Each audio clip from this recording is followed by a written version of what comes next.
चलिए शुरू करते हैं बीजगणित। ठीक है, क्लास 10th और क्लास 9th ना, इसमें क्या होता है कि कुछ लोग समझ नहीं पाते हैं कि क्या किस चीज़ें हैं, तो उसको समझते हैं। ठीक है, पहले हमें जानना है चर फिर अचर।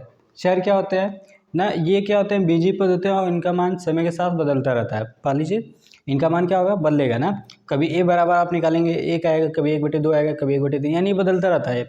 एक्स वाई जेड जो भी इनको होते हुए इनके मान बदलते रहते हैं, इसलिए इनको किस में रखा गया, चर के अंदर। देखिए चर के अंतर्गत किसको किसको रखा गया है ना, ए से लेकर जेड तक जो भी आएंगे वो क्या होंगे, चर के अंतर्गत। चाहे स्मॉल हो चाहे कैपिटल लिखा हो, उससे आप मतलब नहीं ना, यानी ए से जेड तक जो होंगे वो क्या होंगे, चर। ठीक है, चर को इंग्लिश में वेरिएबल कहते हैं। क्या कहते हैं इंग्लिश में, वेरिएबल।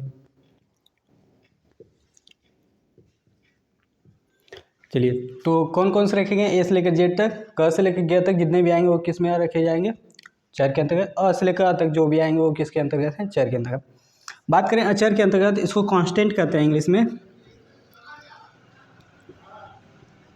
कांस्टेंट। यानी 0 से लेकर 9 तक, ठीक है, 0 से लेकर 9 तक या इनसे बनी कोई संख्या है, या भिन्न के रूप में लिखा हो या परिमेय संख्याएं जो भी होंगी, इंटीजर्स ना, पूर्णांक संख्याएं जो भी संख्याएं होंगी वो क्या होंगी, किसके अंतर्गत है, अचर।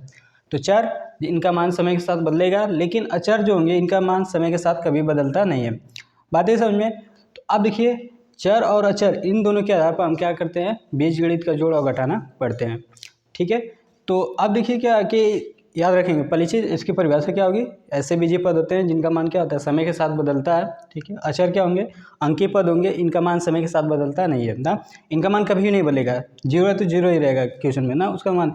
लेकिन एक्स बराबर कभी ना, क्वेश्चन आप सॉल्व करेंगे तो कभी एक्स बराबर 1 आएगा, कभी 1/2 आ जाएगा, कभी 1/3, कड़ी में 2 आ सकता है, कड़ी तो कुछ भी आ सकता है, यानी वो बदल रहा है, लेकिन इसके मान बदलते नहीं है ना। आते हैं किसके, अचर के। तो इसको हम कंटिन्यू करते हैं आगे।